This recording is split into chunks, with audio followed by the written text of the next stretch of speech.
Follow the money. That's what I always say. You always follow the money. Yeah. This is Follow the Money with Mitch Moss and Paulie Howard on VSiN. It is Follow the Money here on VSiN, but Mitch and Paul are heading up to Omaha. Matt Brown and Mike Somich in for them. Do not worry. They will be back in here tomorrow and for the next few days doing special programming from up there in Omaha. Mike, you and I have both had the pleasure of taking in the festivities up there in Omaha. They might be a few Jell-O shots deep already for all we know. I mean, it's a party up there. It's a fun time, and glad that the network is taking in the College World Series.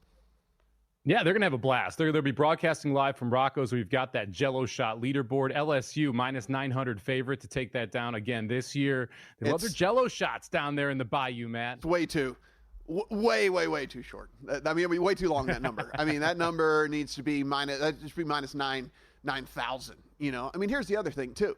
You're going to get all these, now that it has become a competition, right? Like, this was the deal. This was happening before they made it the biggest deal ever, and it started getting picked up amongst networks and all of that out there. When this was just something that was a thing, they still just wanted to win no matter what, even before they were getting pressed. They just wanted to walk by and see it on top of the chalkboard. You know, I mean, that's all it was. And so now the fact that the internet exists, social media exists, you can actually get some pub about this. LSU's going to win by, you ready for this? 2,000 Jell-O shots is my guess. Ooh, here. 2,000. So you'll give me plus 1999 and a half Jell-O shots with the field against LSU? Because here's the thing. They're going to be in a good mood, Mike, because they're going to go deep in this thing. See, they're going to be in a good mood because they're going deep. Or they'll lose to Arkansas in the first game. They'll be in a bad mood and want to do a bunch of Jell-O shots. Yeah. So it kind of goes both ways here. You're going to hit either way. Brad Thomas going to talk to us here in a little bit. Going to talk all kinds of sports with him. You can see his work over at NBC Sports Bet. Jonathan Davis, our very own hockey contributor, going to sit here and talk the finals with us. And then Matt Youmans, also our very own Matt Youmans, going to join us a little bit later. I'm sure we can get a little bit of everything out of Matt Youmans, seeing if he's going to be betting any of the short shots over there at the U.S. Open and get his thoughts on the finals as well. But Mike, as we get going here, we do have a couple of first pitches, so need to get to those as the A's and the Angels are going here momentarily. J.P. Sears and Kyle Hendricks. I actually made a play in this one that I didn't think that I was going to be playing, and it's going with a guy that doesn't actually strike out a lot of guys, and that is Kyle Hendricks. I went with the over 4.5 Ks at plus 128, so the over 3.5 had gotten incredibly too juicy, so I'm just going to play the alt number here at the over 4.5 Ks for him. This A's team, I know we have talked about how terrible the Rockies are. This A's team here of late, Mike, has been ridiculously bad. And guess who, over the last 2 weeks, leads Major League Baseball in K rate? I'm going to guess you get it right. I'm going to go with the A's, Matt. It is the A's at 28%. Hey. Yes, so every one in every four guys that is stepping in the batter's box is striking out for this Oakland Athletics, or I guess we should say Sacramento Athletics team. And so even though Kyle Hendricks is not a big K guy, that's why we're getting this plus money on such a small number, right? And so you do look through his game logs, and when he faces these teams with a lot of swing and miss, he's got a couple games of 5K. He's got a game of 6 strikeouts. Yeah, in some of these lower strikeout games, he's only got 2 or 3. But that's why we are getting the plus money here going up against this A's team, which I think at the 5Ks, we probably should be getting closer to even money here with Kyle Hendricks. So I will go ahead and play that, the alt number here at plus 128. Yeah, this is an interesting game to handicap because if you look at the home road splits for both these pitchers, they're both drastically different. You got the Angels pitchers much better at home, Sears much better on the road. You know I love me some J.P. Sears. He was someone I bet on for a long time. I think it's been a 2-year running joke on our show Ready, Set, Bet that every time J.P. Sears pitches, I end up betting on them. I'm not going to be jumping in that athletic side today, though. This is a different version of Sears than we've seen the last couple of years. And you mentioned this A's team that we both thought was frisky originally. They're not frisky at all right now. They're not able to get those bats going. The offense has not been able to live up to what we saw earlier in the season. To me, I didn't want to play this game because I don't trust the home road and the day-night splits we're seeing from the Angels pitchers, but I don't hate your idea of trying to find a way to get some value here with Hendricks K's against an A's team that loves to strike out. We also have another first pitch coming momentarily as well. Now, you are on this one coming in about, let's call it 7 minutes. Dodgers on the road at the Padres. They are minus 151 road favorites. The Padres plus 124 home dogs. 9.5 is our total. Ben Kasparius is going to go for the Dodgers. Randy Vasquez for the Padres. If you've been paying attention to Kasparius, a guy that's made a couple spot starts for this Dodgers team that gets moved back to the bullpen, he has been fantastic out of the pen for this team, Mike. There's a lot of people who've been calling for him to be a part of the rotation anyway. And then now with all the injuries that we're getting here from this Dodgers team, he is going to get his shot today against this Padres squad that is not hitting the ball very well of late. No, they're not. And they've got Vasquez on the hill, who also is one of their worst pitchers when you look at the underlying numbers. Not great top-line stats, but underlying numbers even worse for him. And you mentioned Kasparius.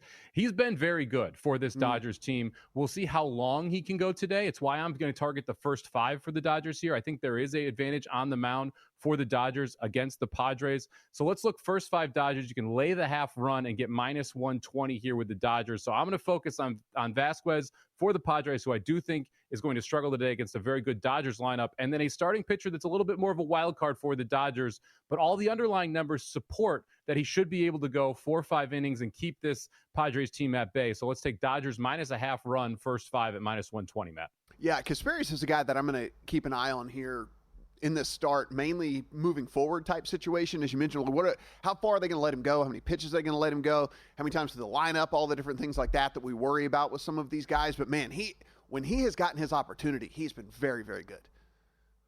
Yeah, he's been awesome. Awesome out of the pen. His longest appearance so far this year is 4 innings. He was very good in that appearance as well. So I'm interested to see how long he gets to actually pitch for. And if this is a long-term solution for a Dodgers team that's just been decimated in the rotation, maybe a long-term fantasy option for my team as well, which has also been decimated in the rotation. So someone I'm going to keep an eye on here for fantasy baseball purposes today, as well as with the bet on.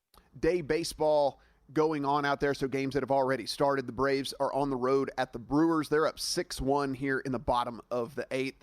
Schwellenbach with another great start here for this Braves team. 7 2/3 so far, only 4 hits allowed, 8 Ks, has not walked a single Brewer. Schwellenbach, a guy that I did have a long shot Cy Young ticket on, Mike, that I thought maybe earlier on in the year that he was just going to be really good, but not necessarily in the elite conversation. I don't know. I mean, I think it's not totally dead. I'll put it that way. He'd have to have a heck of a back half of the season, but this is a huge outing for this Atlanta Braves team, which has just been on a free fall lately, 1-9 in their last 10 games. They needed someone to come out and to be able to get a win. Schellenbach coming out here and just shutting down this Brewers team, really helpful. The offense got going a little bit today as well, Matt. There's a Braves team that I still think is the second, maybe third most talented roster in the NL. They just have not been able to come close to put it all together. Strider's still struggling. We'll see if they can go on a run and kind of make up for not only that 0-7 start to the season, but now this little losing streak we're having mid-year as well, and make a push toward the playoffs. Bottom of the 6th inning, Blue Jays on the road at the Cardinals. They are up 5-2 there in that one. This Blue Jays team, if you look, Mike, and you start to look at the last couple of weeks, I like to, when I go back, I look like 2-3 weeks, right? I mean, that's kind of the sample size that I want.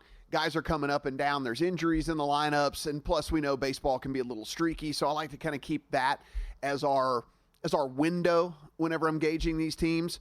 Toronto, over the last 2 weeks, the lowest K rate in all of baseball. Like, they've actually been putting the bat on the ball a ton, and if you go in and see, has that added up to anything? They also have the top weighted on base in all of baseball over the last 2 weeks as well. So they find themselves here with a lead over the Cardinals, in which the Cardinals went with Laboratory. If you remember, he left his last start because of fatigue. Didn't miss a start in his rotation here. He did end up going 5 innings and threw 90 pitches, though, but gave up 3 earned in those 5 innings. Yeah, it's the Blue Jays team that's interesting to me. I mean, you've got talent in the lineup. You've got Bichette, you've got Guerrero. It's can you get everybody going at the same time? We've finally seen the Blue Jays bats start to produce. We've still got a couple starting pitchers for them. Francis is one of the main ones. It's been disappointing in the early half of the season. So this is another team where it feels like they have the ability to make a run. It's whether or not they can get that pitching to click at the same time their offense is able to get rolling. Good showing today against the Cardinals, right now up 5-2. They need to figure out how to create momentum because it's a tough division that they're in there. I like the Yankees. I like the Red Sox. Blue Jays are kind of bunched together at this point with the O's and the Rays. They need to find out how to win games fast if they want to make a run. Mariners 1-0. That's just in the second inning there over the Diamondbacks, and that first pitch in the A's and Angels is rocking and rolling out there. So if you guys want to get involved live on that, just talked about that game. Oklahoma City and Indiana tonight. Mike, this is sitting 5.5 out there. You can find a 5 out here behind us and over at FanDuel. Everywhere else in the market is sitting 5.5. 227 to 227.5 is our total. Yeah, I played OKC -5 yesterday. We were pretty much 5.5 across the board earlier this morning. We're seeing some Indiana money come back into the market to push it down back to 5. I like OKC -5 quite a bit, Matt. I go back and I watched that first game. It didn't really ever feel like the Pacers were actually in it until they make this miraculous run in the fourth quarter. You watch the second game, OKC again controlled that entire game. You look at the Indiana offense specifically, it just is so hard for them to be able to produce against this Oklahoma City defense, which is just absolutely smothering. We saw the turnovers in game 1. That turnover number went down drastically in game 2. But at the same time, you still just didn't have the offensive efficiency from the Pacers that you need for them to be able to compete with this OKC team. We saw guys like Holmgren have a better game, too, from a role player perspective. Now, you do assume you're going to see a better game from a role player perspective here from Indianapolis once they get back home. But these Pacers are just, they're kind of middling to me. And you look at what OKC has done all season, my numbers say this should be closer to 7. So I'm willing to lay the 5 here with Oklahoma City. I laid the game and a half in the series as well, -150. I think they close this out in 5 or 6 still. Talked about the Follow the Money crew being up in Omaha. Also, Money Moves crew up there as well. So that will start tomorrow morning. Whenever you get going, we're going to have the Jello shots. I'm sure will be going nice and early up there in Omaha. So be sure and tune in for that. We're going to talk a ton of U.S. Open here. Mike made a model. We're going to see what his model had to say and some bets in my account as well. But we'll be joined by Brad Thomas when we come back. Let's talk some NBA and some Stanley Cup Finals.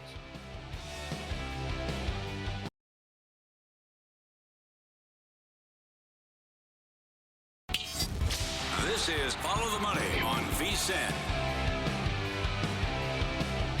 It is Follow the Money here on VSiN Channel 158 over on Sirius. Matt Brown and Mike Somich in for Mitch and Paul, who are on their way up to Omaha as we'll be doing live programming from up there at the College World Series. So if you happen to be in Omaha, you want to stop by, get a picture, some autographs, some fist bumps, all the different thing like that. 2 different shows up there, Money Moves as well as Follow the Money. So go in, take advantage of all that. I'm sure Derek Stevens will be around, and he tends to be generous, Mike. So go ahead and, give him a high five. There might be some Jello shots headed your way. That's a good point. I wonder who Derek Stevens is putting those Jello shots on the board for, because that's a man that could flip the odds right there.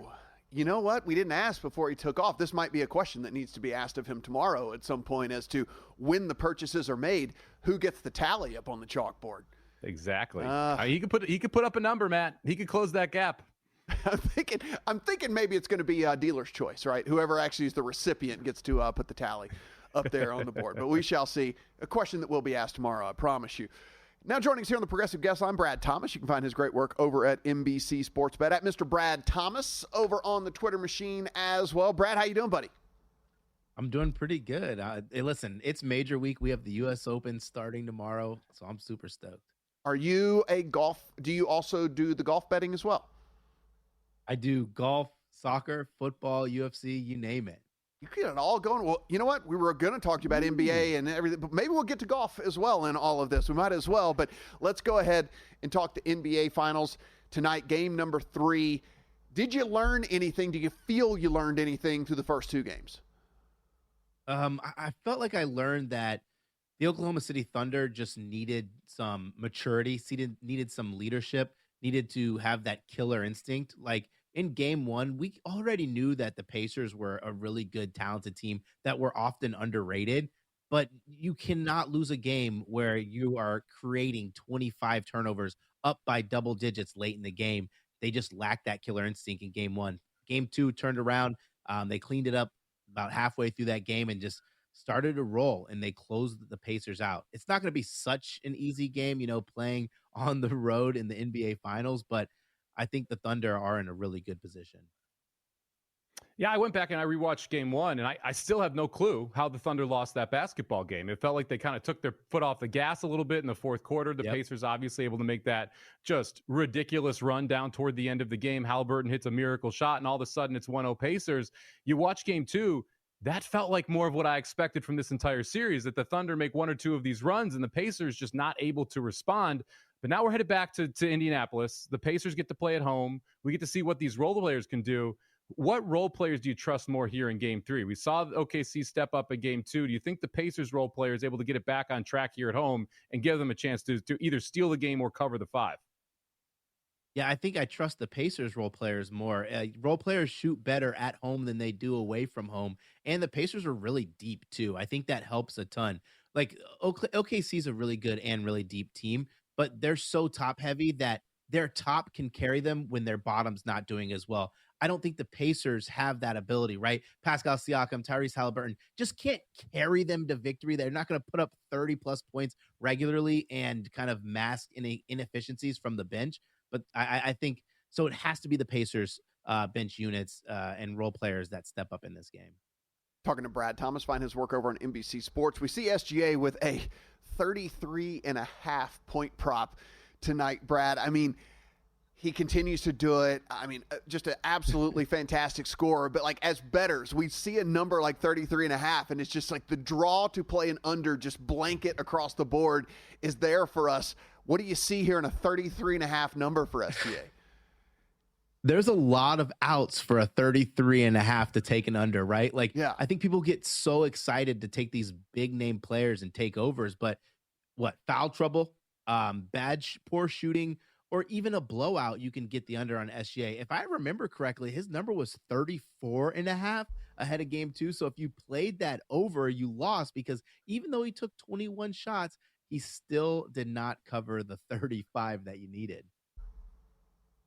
Yeah, with Shea especially too, he needs to get to the free throw line. And now you're in Indianapolis. Are you going to get those same calls that you were getting at home? Are you going to get the 12 to 15 free throw volume that you need to be able to push toward that 35 number? So tonight, Thunder -5, total sitting at 227. Any plays for you here? I took a little action on Pascal Siakam. The number did move. I took him at over 18.5 points. It moved up to 19.5. There was a lot of buy on it. I'm okay at 19.5, not love it, but Pascal Siakam has to be an efficient scorer in this game. He has to have a big impact if they don't want to get ran out of their own building, right? He had 15 points, but only made about 2 field goals in that last game. Tyrese Halliburton's a little bit banged up, so I don't think Tyrese Halliburton's going to carry the scoring load for this team. He has to have a big game, or you might as well just take his under and take the Thunder -9.5. That'll probably be a nice, good plus odds payment for you. Brad, are we looking at anything in the Stanley Cup Finals tomorrow? Yeah, I took a cheat code, Mr. Sam Bennett, to score a point. He's done it in every game in the Stanley Cup Finals so far. He has 20 points in 20 games. He leads the Panthers in goals. Like, the Panthers are playing the Oilers so physically imposing, where I feel like it's not going to be like that Carolina series where there's one game where the Panthers just didn't score. I think they're going to score in every single game, and Sam Bennett he's just too scorching hot for the line to be like -125. As someone who's got the Sam Bennett 30-1 Conn Smythe ticket, I love that bet. I hope that you cash it every day, all day, and maybe it goes to over 3.5 points, whatever we can do to get there. There's a prop out there, Sam Bennett with at least 2 shots on goal in every game of the Stanley Cup Finals at +100. I love that one as well, because he is just firing the puck as his confidence has been going up. So it's another good way to take some Sam Bennett action since he's down to +140 in the Conn Smythe. Probably a little too short to attack that. Now, you mentioned the Panthers' physicality. I thought the storyline of Game 3 was the Panthers' ability to get inside the Oilers' heads from a mental perspective. We saw them take so many cheap penalties after the whistle. It was Marchand, it was Bennett, just kind of elbowing people on the way to the bench, and the Oilers reacting to it. How do the Oilers improve mentally into Game 4? Because I think that's a bigger issue for them than the talent on the ice.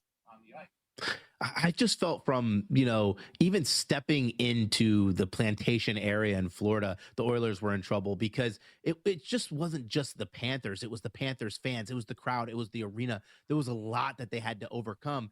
I think the Oilers, how they changed this around, they realized that it is just one game, the first home game. They steal the second. A road game. They steal that second road game. They're right back in it. But what I really didn't like about the Oilers, you're not going to out physical this Panthers team, and you're not going to beat them inside. You have when you're across that blue line, you have to have someone wide. You just cannot be so narrow on your attacks. I don't know how many times we saw that, and it was just a turnover, bad turnover after bad turnover. And you talked about the penalties. Kane, it has to be I'm struggling for the word. Like he has to set the tone, a tone setter, and it can't be with taking bad penalties because you're the guy who they need to match the physicality of the Panthers. And if you're taking bad penalties and you're in the box and you're not on the ice, it does no good for your team. So I think they have to clean that up and just come out and just be more crisp, less turnovers. And they need Draisaitl. Draisaitl was pretty much a ghost in that entire match. Brad, as we look ahead here to Saturday, I mean, since you said you're handicapping MMA as it is anyway, any thoughts on Usman and Buckley? I mean, Buckley all the way out to minus 278 now at DraftKings, nearly a 3-1 favorite over Usman. Yeah, I think Buckley wins, right? He's hungry, he's younger, he's ready for this title fight. But honestly, if you're a sports bettor, why would you lay the minus 275 on Buckley when Usman's had some time off and he's a champion, he's a proven fighter? I think that number might be too large. Am I going to do it? No, because I'm actually actively rooting for Buckley, right? The younger fighter, the guy who has more of a future in a title run than Usman, because he's not going to go and do it again. And time again, we've seen these old champions come back to fight. It literally just happened with Izzy, and they get clocked. They get clocked as big underdogs. So I wouldn't be surprised if Buckley goes out there and gives it to him, but I just can't get down with his price. Before I let you go, what is the best financial outcome for you for the U.S. Open? Who wins it, and what is the best financial thing for you? Best financial outcome for me was Ludwig Oberg to win it all because I have him to win and I have him without the big four. And it would just make me feel so great because I've been monitoring him. I think that I'm early on him instead of being late and trying to chase his number. He is Brad Thomas. Find him over at NBC Sportsbet at Mr. Brad Thomas on the Twitter machine. Brad, appreciate the time and appreciate all the insight. Thanks for having me, guys. Take care. Guys, as we mentioned, Follow the Money is on the road, so live Thursday and Friday at 4 p.m. Eastern from up there in Omaha. A special Saturday edition, I should have mentioned, before me and Mike actually take over there at 10 a.m. as well. So all happening from Rocco's, Jell-O shot capital of the world. College World Series coverage, best bets, everything coming from up there. VSiN.com/CWS for all the details and a free College World Series betting guide, so be sure and take advantage of that. And speaking of the College World Series, when we come back, some thoughts here on all the teams, any of the betting angles, and if Mike decided to run a model for this too. Is there anything in his account for the College World Series? It is a special edition of Follow the Money here.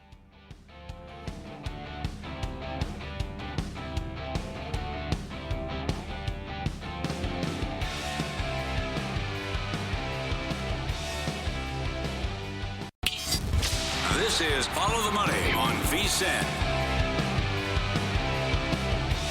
Follow the Money here on Wednesday. Matt Brown, Mike Somich in for Mitch and Paul. They're back in tomorrow. They head up to Omaha, get things set up, and like we said, stop by Rocco's if you have a little bit of time. Sitting here looking, and Mike, the A's, they're hitting Hendricks really well. That said, he does have 3 Ks, so I'm like, it's like, okay, minimize the damage. You're allowing a bunch of hits. You're up to 69 pitches. You probably got 2 innings left. Get me one more an inning. Just get me one more an inning. That's all I'm asking for. But he could get 2 and 1. That A's lineup likes to strike out. I didn't have Vasquez holding the Dodgers to 1 hit through 4 on my bingo card. We did get a home run in the top of the 5th to tie it at 1, but we need an Ohtani shot here to give us a chance to cover that half run in the first 5, Matt. Yeah, we had that 2-0 lead for Seattle over Arizona. That just got wiped out as they put up a 5 spot in the bottom of the 6th inning. So now it is 5-2 in favor of Arizona over Seattle there in that one. Wu just was cruising along and then just got popped. He's now he's up to 7 hits and a walk in 6 innings, only 3 Ks for him. He gave up a couple of dingers and 5 earned runs. And so it's kind of, it's one of those things. It's kind of what you get with Wu. He is really good for some time, and he will give up the long ball, man. Like, it's just, I don't know. I hate betting on him. I hate betting on the Mariners just in general, actually. I don't like taking Wu when he's not at home. That park at home makes a big difference for those starters as well. And that Diamondbacks offense has been red hot lately. They can hit the baseball. Now joining us here on the Progressive Guest Line, you have seen him here on programming. You have seen him over at VSiN.com as well. He is Jonathan Davis at West Coast HKY over on the Twitter machine. Jonathan, how you doing, buddy? I'm doing great, and the Oilers would like to put up a 5 spot in the bottom of the first tomorrow night. I mean, get things rolling. JD, listen, I don't want to trash your sport, and this is not trashing your sport at all. I just think that this is just us being rational human beings. Is the last kind of 8 minutes of a hockey blowout the most ridiculous sequence of events in all of sports? I mean, because it's like once the blowout happens, all they do is just want to punch each other in the head, and it's like guys, what are we doing here? Like, just get through the game. Let's move on. Go back into the locker room and let's get done. Well, okay. So the last 8 minutes of a playoff game is very ridiculous, and it's all about trying to extract a pound of flesh from the opposition. And it becomes meaningless in the next game unless you do something about it. And if you're Edmonton, you've got to come out with a really good performance, because the Toronto Maple Leafs tried to do that to Florida. I think it was in game 4 or 5. And it got, or 4 or 6, and it got them nowhere. So if you're Edmonton, you've got to come out and start pretty strong. Yeah, those last 8 minutes are supposed to try and set the tone for the next game, get the emotion going for Edmonton, and tell Florida they're not going away. The problem is they're playing Florida's game. And that's what jumped out to me in game 3, is that was the style of hockey that Florida wants to play. We saw in game 1, Edmonton was able to get their speed through the neutral zone. Connor McDavid was backing up defenders. As this series has gone along, we've seen less and less of that. Draisaitl not as effective, McDavid not as effective there in game 3. And there was just so much time spent in the penalty box because Marchand and Bennett were getting under their skin that they weren't able to get in their hockey game. What does Edmonton need to do to kind of change their mentality here in game 4? Because I don't think it's a talent problem. I think it's a mental issue right now for this Oilers team. Well, Mike, I think that I think the first 25 minutes of game 1 really set the tone. I mean, Edmonton had an opportunity early on. They were peppering Sergei Bobrovsky, mostly off the stick of Evan Bouchard, and they couldn't capitalize. And then when they finally got themselves back in the game with the Corey Perry goal, to make it 2-1, they give up a goal 2 minutes later, and you can't do that. And then it was lights out from there on in. I don't think Edmonton did that, played that same style against Dallas. I felt I really thought that they tried to extract a pound of flesh from the Stars in the previous round. So they're comfortable with it. Florida does it better. Edmonton's got to find a way to get McDavid on track. Now, what I will tell you, Connor McDavid in games following where he's been held off the score sheet in the playoffs, his last 12 games, 6 goals, 21 points, 7 multi-point games. So we got to bet that is what you're saying. McDavid points over.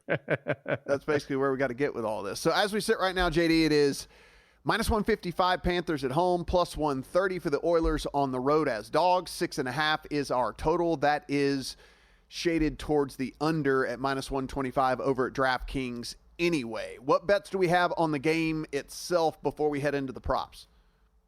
Sure. So the way I've been approaching the playoffs, been doing this for probably about a month and a half right now. I play both teams on the puck line.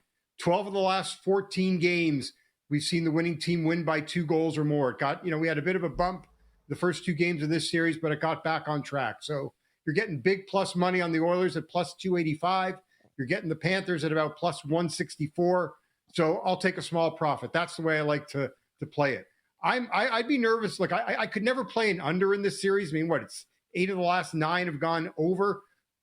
Last game had the potential to go under, but play it at your peril. And here's the other thing. Stuart Skinner, game 4, 6-0 in game 4s. And his last 6 game 4s, he's got 2 shutouts, 5 games, 2 goals or less, 4 games, 1 goal or less. 5 of those 6 games have gone under. So I wouldn't bet the under, but the only thing I could bet is an over, but I'm staying off the total. Someone we're both going to be rooting for in game 4 is Sam Bennett. I know you have him at 39-1 to win the Conn Smythe. I've got him at 30-1. If everyone watched Ready, Set, Bet over the weekends, hopefully they have him at 30-1 as well. He's now your +140 favorite. Is he able to keep this rolling and just keep scoring every single game? Well, he doesn't seem to be able to be stopped. And, I mean, I grabbed him last night at plus $2 for a goal, which is, to me, is ridiculous. I mean, why the books just don't have faith in him? I mean, he's gone down to plus 190, but if Draisaitl's around plus 125, why is Bennett so, still even at plus 190? So yes, he can. I mean, look, 12 of his 14 goals have been on the road. So, game 3 was only a second home goal of the playoffs, but come playoff time, ride the hot hand. So I see no reason why to shy away from Sam Bennett. Talking to Jonathan Davis, our very own hockey expert over at VSiN. How are we playing Evan Bouchard in this one? Well, we're going to ladder Evan Bouchard's shots on goal prop. I mean, it's 24 shots or 22 or 24 shots on goal the last 3 games for Bouchard. He's gone over 7 in each of them. So I'm starting off at 2.5, and I'll work my way up to over 4.5 shots on goal. I just, there's no reason not to. Obviously go heavier on the over 2.5, even though it's high, it's heavily juiced. But that one I definitely feel the safest about. One thing I will mention on Sam Bennett, the last goal of the game, Sam Bennett's worth a shot. He's done it 4 times in the playoffs. I think he's at about 9-1 for the last goal of the game as well. Now we've got a 2-1 Panthers lead in the series here. Does this feel like a must-win game for Edmonton? I know they were able to come back from 3-0, 4-7 last year, but it feels like if they go down 3-1 here, they are in a world of trouble against a Panthers team that is just absolutely clicking right now. Is it a must-win for Edmonton, and who do you like long-term in this series? Well, I hate to say it's must-win. I think it was John Madden that said, if you say must-win, then what happens for the next game that you go out? Like, do you just not even show up? So, but in theory, look, if they don't win game 4, then I don't see how they're going to win 3 in a row, even though they did beat the Panthers 3 straight last year. I just don't see them doing it this time around to take the series. So it's virtually a must win for them. If look, I've got Edmonton at minus 1.5 games to win the series. If they win tomorrow, they're still live to me. So I think it's even worth betting them to win the series if you like them tomorrow, as opposed to just playing them on the money line tomorrow as well. He is Jonathan Davis. Find his work over at VSiN. Of course, he's got an article up over on the site right now. You can go to the picks page. You can see all of the different picks he's got in there. Some more props that you can see as well. Jonathan, appreciate the time today, and good luck on all the bets. Thanks, guys. Have a great rest of your day. Well, we're sitting here, Mike. It is not going well for the strikeout prop. It was fine. He got out of the inning easily. He didn't run the pitch count up. He's only thrown 73 pitches, so he got out of that thing really easily. 4-pitch inning for him, but that did not come with a strikeout. So we're going to need some run good here on Kyle Hendricks. Yeah, tough to get a strikeout when you just throw 4 pitches in an inning, Matt. I don't actually think that is possible to get a strikeout with just 4 pitches. Let me carry the one. The math doesn't math there. Let me carry the one. Unfortunately, we didn't get another run from Los Angeles there, top 5. Pretty frustrated that LA only gets 2 hits and 1 run against Vasquez, who's just one of the guys I want to fade on that San Diego Padres team. On the other side, very good outing from a Dodgers starter, goes 4 innings, only gives up 1. He looked good. Not able to go as deep as you like, but again, the bottom line numbers were just fine. So he's someone I'm going to be looking at in the future if he is going to get another opportunity to start, Matt.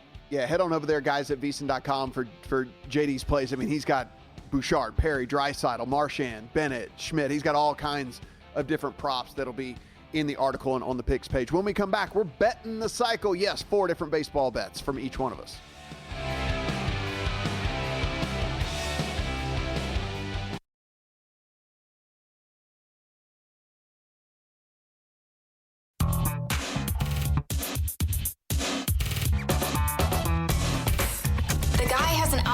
To determine the winner of any given college basketball game. Someone gives you 10,000 to 1 on anything. You take it. Take it. Take it. I bet you $20 I can get you gambling before the end of the day. No way. I'll give you 3 to 1 odds. Nope. 5 to 1. Nope. 10 to 1. You're right. In pocket plays. Here, I'm just looking at I just love all those sounders. Like there's a break as they're playing, it just takes you to the moment in time that you watch those movies for the first time. And it's like I'm just sitting there like, all right, that's That's really, really good. Follow the money here. Last segment, Matt and Mike in for Mitch and Paul to be back in tomorrow. Mike, let's go to your stuff here. You got several across all different sports here. Yeah, this is going to, it was the only time I'm going to get out in-pocket plays here on Follow the Money, so I need to do well today so that record on the bottom looks good for the rest of the year, because it's probably going to be it here for the in-pocket plays. We'll start out tonight to give me the Oklahoma City Thunder. Laid the 5 yesterday. I'd still lay the 5.5 today. Lean toward the under, but do have Thunder -5 in pocket here. I think they're simply the better team. Went back and watched game 1 and game 2 again, and I don't see how Indiana is going to be able to attack them offensively against that OKC defense. So give me the Thunder -5. Festa, the starter for the Twins today, under 1.5 walks. The last 2 games he faced the Athletics and the White Sox. Why does that matter? Because they are 2nd and 4th in walks gained against righties. The Texas Rangers today, the matchup, they are 3rd worst in the Major League Baseball walks against righties. So Festa under 1.5 walks -125. Francisco Lindor has a very nice hitting matchup today. We'll go over 2.5 hits, runs, and RBIs. That's -105 for Francisco Lindor. Astros team total over 2.5 in the first 5 here, +110. Like this one quite a bit. I think they're going to be able to get to Sean Burke, who's due for some regression here early in that game. So we'll take Astros team total first 5 over 2.5. It's going to take 2 separate Giants players to record RBIs. I've written about this, taking the road team 2 through 5 hitters on the road again, or when they're in Colorado. I'm going to keep playing this until the wheels fall off, because it's been a very profitable angle over the last, I think it's now 64 at-bats, or 64 batters. So we'll go Encarnacion, who's slotted into the 4 slot tonight, +120, and Flores, who's sitting right behind him there at +105. Both of them to get 1+ RBI. And then let's head over to the golf course, Matt. Got a lot of golf bets for the first time in a long time here. Did a little model myself over the weekend, tried to put something together so I could try and stand up to your level of golf chatter here. I like what it spit out. For me. I like what it spit out so far. Joaquin Niemann. He jumped out for me here, top 10, so I'll take him +260 to finish in the top 10. Joaquin Niemann, Group B winner. So over on DraftKings, you can find groups of 5 players. I love him in this specific group because you got Morikawa, who I don't like. Koepka's in this group, who I don't like. Really, it's Fleetwood and him that I think are the 2 possible options. I'll take him there at +280. Ben Griffin, top debutant, +380. So top newcomer to the U.S. Open. He's been playing phenomenally on the PGA Tour. And I think it was 48 of the 53 people who are on the list cut. So I'll take the one that I like the most there in the top 5 at +380. Round 1 3-ball score. I want to fade DJ. I want to fade Spieth. You can get John Rahm, who did very, very well in my model, -120 against the 2 of them in round 1 over on DraftKings. So I'll take Rahm -120.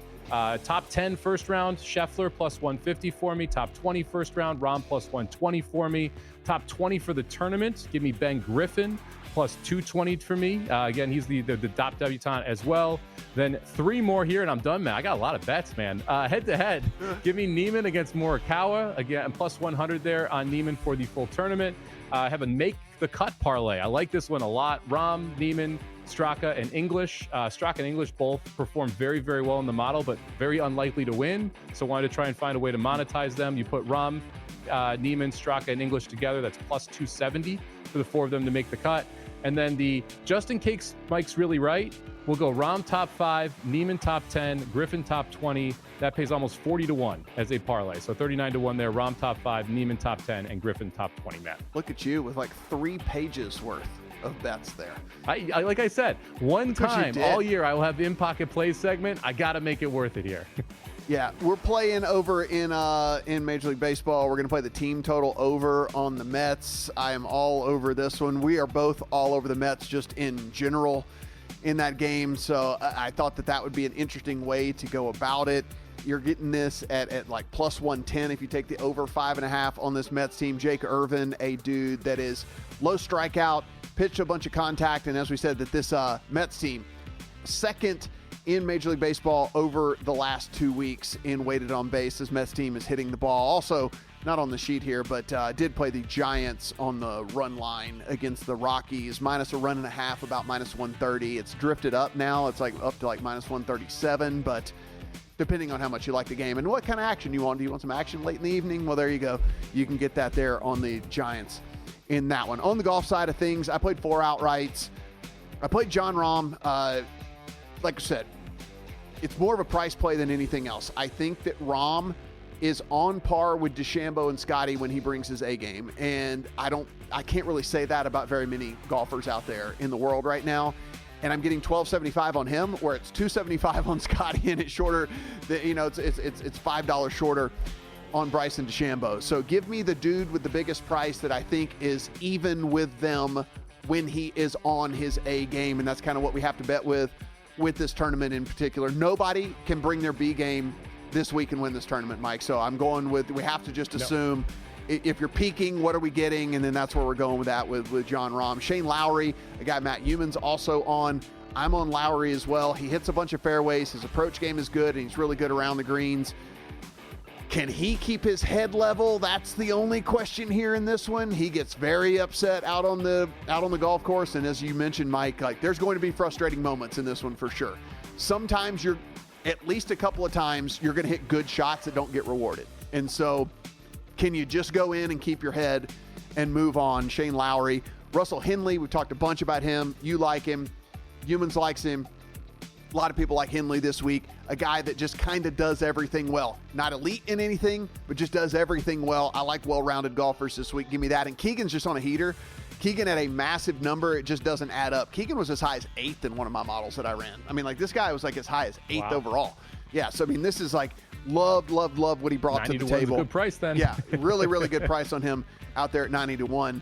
I'm with you on Sepp Straka. I'm playing him in a top 20 market. I really like Sepp this week. Corey Connors playing some really, really consistent good golf. I don't think he can win this thing, but a top 20 price on Corey Connors, definitely worth it. And then more additional exposure to these guys. Connors over Hideki, Straka over Hovland, and then Rahm over Rory. We talked a little bit about Rory, and I just can't get there with Rory this week, guys. So those are our G-Bank best bets here, and we're going to introduce you to the $500 trifecta from G-Bank, First Bet, and Visa. And all you got to do is open up a G-Bank Visa signature credit card. In the first 90 days, deposit and play through $1,000. First Bet will then trigger the $500 trifecta. You get $200 in cashback rewards on your G-Bank Visa signature card, and then First Bet's going to give you a $100 deposit match, and we'll cap it off with a VSiN Pro subscription to give you that $500 trifecta from G-Bank, First Bet, and VSiN. Head over to VSiN.com/GBank. That is VSIN.com/the letter G, BANK. It is a one-time promotion limited to those customers opening a new account in response to this offer. It's not going to apply to requests converting existing accounts. Apply today. Terms and conditions do apply. To put a bow on the Rory... Question for you, Matt. Yeah. So I was staring at Corey Connors to be the top scoring Canadian. Yeah. At plus 150. What do you think of that market? Because that's one I almost put in based on the model, but I didn't get into the account. Yeah, I mean, there's nobody even close in my models to him. Any Canadian even close to him. So additional Tyler way to Pendrich, get Nick Taylor, and Mackenzie Hughes, the other listed. I mean, like literally, they're 50 slots lower in the model than he is. You know. Might have to click that button when we get off here. I think that's a pretty good one. To put a bow on the Rory thing as well, just look, he's been so inaccurate off the driver. He usually can bomb and gouge and it'd be okay. I don't think people are going to be able to bomb and gouge this course with the way this rough is. I don't think you're going to be able to get it out of this rough onto the greens. And so that's why I'm off of Rory this week, and that's why I'm fading him as well in a matchup. Mike, I can say this. We talked a little bit earlier about the people that are up there. If we were handicapping the Jello shot deal, if we were just doing by the show of anybody on the network, I would lay a hefty price on you and I. I think that we're getting that done. Oh, we would win going away. We would rival LSU if we got the opportunity to. Yeah, Matt. I mean, if we could be on the board against any other show tandem on here, I would lay a nice price on us. You know, you like buy your own team, and especially if we could bring them to the golf course. Yeah, like you can if buy your own team to in bring Calcutta. a tray of Jello shots to the golf course. Yeah, you know, it's like you buy your own team in like golf Calcuttas and all that. Like I would buy our team. Like I would buy our own team there if we were doing that. Yes. I'm pretty positive. We would be the heavy favorite. We'd be minus 2,000. Spend enough time together to know that we're taking that down, like for sure. Guys, stick around. VSiN Primetime, Scott Seidenberg is going to be coming up next. Be sure and stick around and hear what Zach Cohen has to say about the NBA Finals game tonight. And after that, Dustin Sweetelson will be here for Cashing Out. And then, of course, tomorrow morning, VSiN by the Books with Dave Ross and Jensen Lewis. Appreciate Mitch and Paul letting us sit in for them while they are up there to Omaha. They will be back tomorrow, as is Money Moves live from Omaha up there. And, of course, a special showing here on Saturday as well. Mike, it's been fun, buddy. Yeah, nice little weekday afternoon. I'll see you on Saturday for Ready, Set, Bet, Matt. Good luck on all your bets out there, guys.